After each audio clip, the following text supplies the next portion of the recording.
Ignition sequence starts.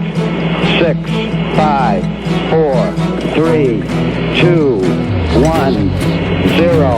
Liftoff. We have a liftoff.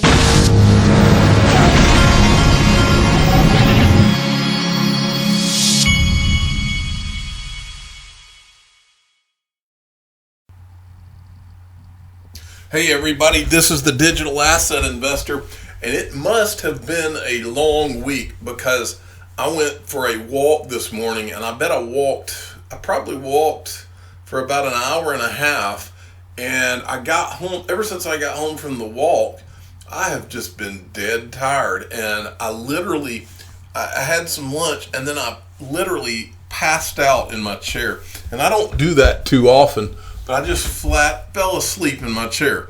So I think that it's been a long week for me. Well, let's get this going because today we have probably the biggest news that we have had in this space in quite some time, as long as they stick to it.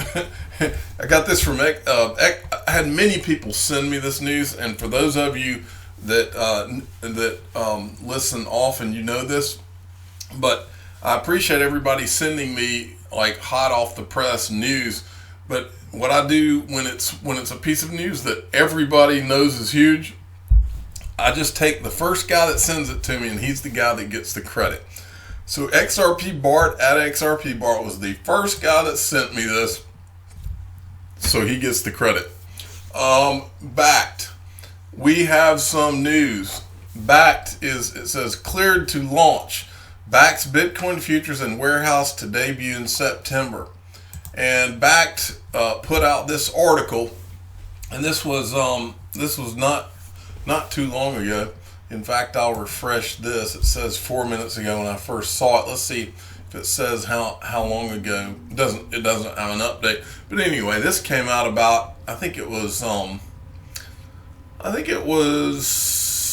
an hour or so ago.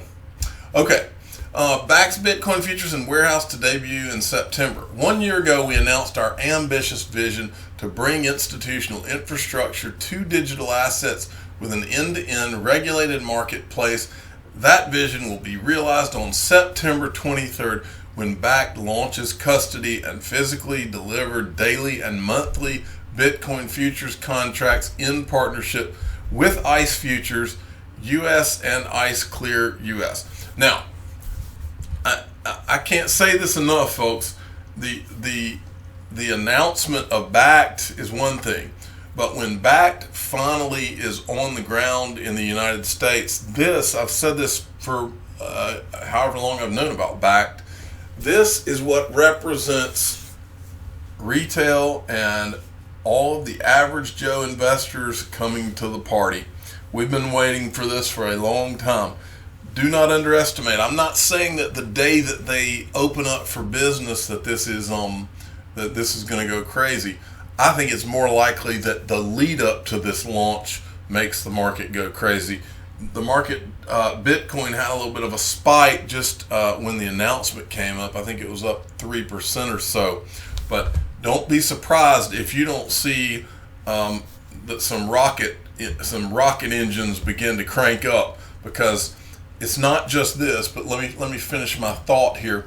From Jonathan D at XRP_YD7, I got this update from CoinDesk. Bakkt CEO Kelly Loeffler says margin trading will be available for its Bitcoin futures contracts when they launch next month. So they're also going to launch with margin trading, which means people will be able to borrow money to use their service as well. That is a big deal. Okay. And then from Jake Chervinsky, who is he's an attorney. I cover him a good bit when we're talking about the SEC. He says, at long last, Bakkt is ready to launch the first physically settled Bitcoin futures in the United States. This is big news. It's hard to overstate the credibility that ICE brings to the space for large institutions. Now we get to see if the demand is really there. Of course it's there. What is one thing that I've heard over and over and over the course of the last year is that Goldman Sachs and Morgan Stanley, many of these major firms from Wall Street were going to do their trading initially through Bakkt and let Bakkt take, I guess, the liability of the custody and all of that. So that is the kind of people that this opens the door to get in this game, folks, and that's why it's so huge. Okay, and then you can't forget this. Now think about this. Right now in the United States, you got Coinbase. Coinbase is really, besides maybe Uphold, it's really about the only show in town, and it has been since 2013 and before. And now you're about to have, almost simultaneously, you're going to have Bakkt, you're going to have Binance.us, which everybody is already comfortable with using a Binance platform. You're going to have these two huge things come in and be in the United States up and running. This is going to be a massive opportunity right here. And here's the other part of this with Bakkt and Binance US. This, I believe, is when you're going to start to see the commercials. I believe on the run up to September, you're going to start seeing crypto exchange commercials. You'll see Bakkt. If I'm betting, you're going to see Bakkt commercials, and you'll probably see Binance.us commercials. So get ready. We'll see if I'm right. I'll bet I am. Then this is one of those things that I think is important, because when the history books are written, I think that people like this are gonna take a part. You know, we've had crypto cartoons. There's been when a huge wave and something becomes as popular as crypto has become. When these history books are written, there's going to be a lot of different things included that helped to get adoption. And these guys are some really smart people who are coming from a different angle, and I think it's important to cover that angle. This is from XRP, the standard productions, and I guess more or less these guys are kind of like artists, and J.C. Collins is a writer. The latest XRP inspired short story from XRP Productions, and the first to combine the efforts of 3 different XRP community members.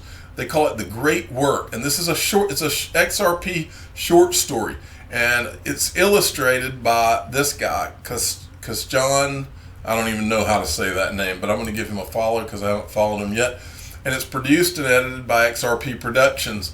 And I think that this type of thing can only help us with adoption. And I'm about 5 minutes into it, and it kind of sucks you in a little bit. I wasn't really expecting that, because normally this type of thing is not my thing. But I started watching it, and now I'm 5 minutes in, and I want to find out what this is all leading up to. So I think you should watch it. XRP, the standard productions, is where you can go, and his subscribers are growing. He's up to 1.6 thousand. Give him a subscribe, and this kind of stuff can only help us, folks. All right, at Heisenberg is the next one, and this was a thread here that you should go and check out. CoinDesk was tweeting this that we talked about earlier. Ripple is giving away 1 billion XRP in a massive bid to fund online content. Well, this person came in and said, question, why isn't XRP in the open market being used for this? Why do they need 1 billion XRP to foster the ecosystem? If there's a platform, is there no service fee to provide revenue, to provide service to content creators? Thoughts? And he copies Bob Way and Joel Katz. And Bob Way, who all of a sudden is back on the scene, he says, I'm sure, I'm not going to read this whole thing. You can go and read the whole thing. But Bob Way really is giving the guy some good answers to this. I'm sure there is a longer answer than is fit for tweets. I'm sure this is a longer answer than is fit for tweets. But from my understanding, what is going on is a general broadening of the XRP use cases that Ripple is looking to promote. And he gives the different, you can think of a financial infrastructure in 5 distinct tiers.